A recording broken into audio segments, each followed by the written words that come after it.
Channel के लाइक कीजिए, subscribe कीजिए, शेयर कीजिए। मैया भवानी के चरण में प्रणाम करती हूँ, भोलेनाथ के चरण में प्रणाम करती हूँ, अपनी माता पिता के चरण में प्रणाम करती हूँ, गणपति के चरण में प्रणाम करती हूँ। मेरा प्रणाम स्वीकार हो प्रभु, मेरा प्रणाम स्वीकार हो। शिवा गुरु के बागिया में फूला बेला पतिया, वो ही बगिया में, ओ ही बगिया में शिष्यन गावेली भजनिया, वो ही बगिया में शिष्यन गावेली भजनिया, वो ही बगिया में।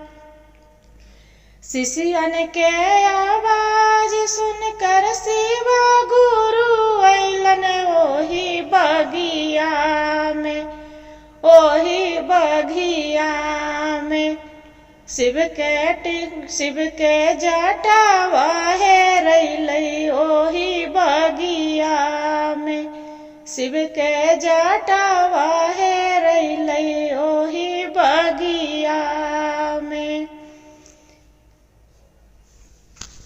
शिवा गुरु के बगिया में भांगिया धतुरवा, ओही बगिया में, ओही बगिया में शिव के नागावा है रैलई, ओही बगिया में शिव के नागावा है रैलई, ओही बगिया में। शिष्यन गावा है भजनिया, ओही बगिया में शिष्यन गावा है भजनिया, ओही बगिया में।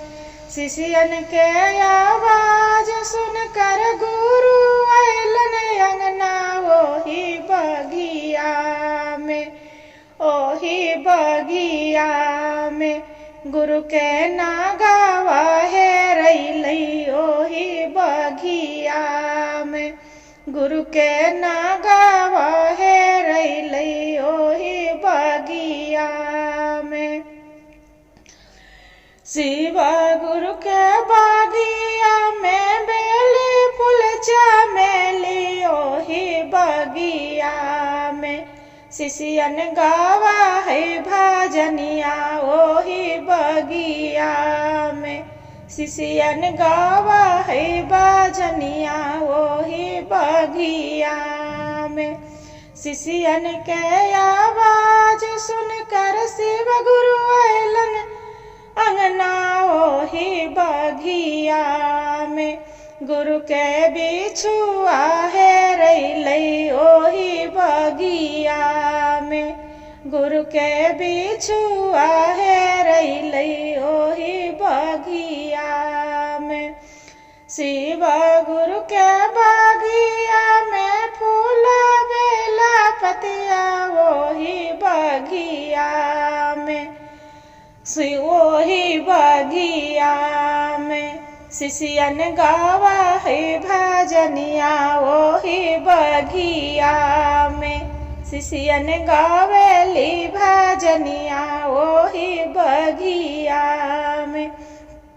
शिष्यन के आवाज सुनकर गुरु अइलन अंगना, ओही बगिया में शिष्यन गावा है भजनिया, ओही बगिया में।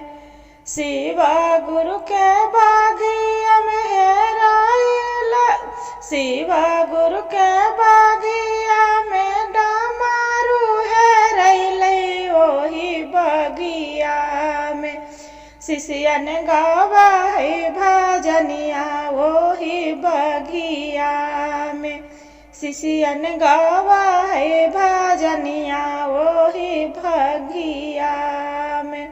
शिवा गुरु के बगिया में कनैलिया कमनिया, ओही बगिया में गुरु शिष्यन गावा है भजनिया, ओही बगिया में।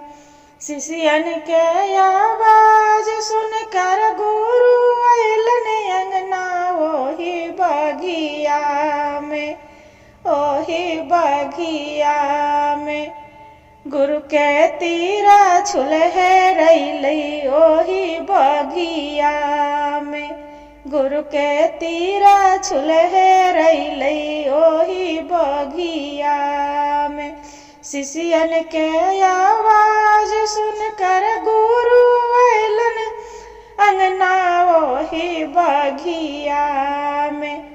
गुरु के बसहा भगलै ओही बगिया में।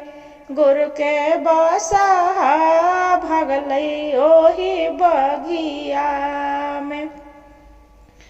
शिव गुरु के बगिया में भंगिया धथुरवा ओही बगिया में। शिष्यन गावेली भजनिया ओही बगिया में। शिष्यन गावा है भजनिया ओही बगिया में। शिष्यन के आवाज सुनकर गुरु अइलन अंगना ओही बगिया में। गुरु दया बरसौलन ओही बगिया में।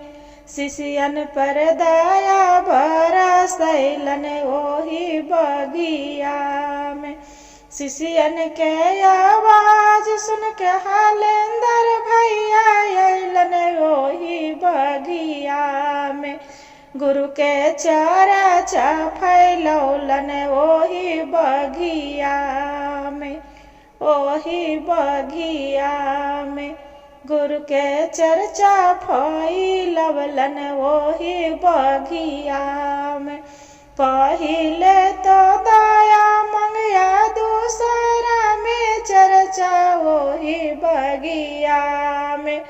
तीसरा में करिया नम पर नममा ओही बगिया में। हर हर महादेव। घर घर महादेव। गुरु भाई गुरु बहन भजन जो अच्छा लगे तो वीडियो को लाइक सब्सक्राइब शेयर जरूर करिएगा। हर हर महादेव कमेंट में जरूर लिखिएगा गुरु बहन। और जो भजन के पूरा सुनिएगा गुरु बहन, अधूरी मत सुनिएगा। अधूरी सुनने से भोलेनाथ का अपमान होता है, पूरा सुनने से ज्ञान होता है। हर हर महादेव।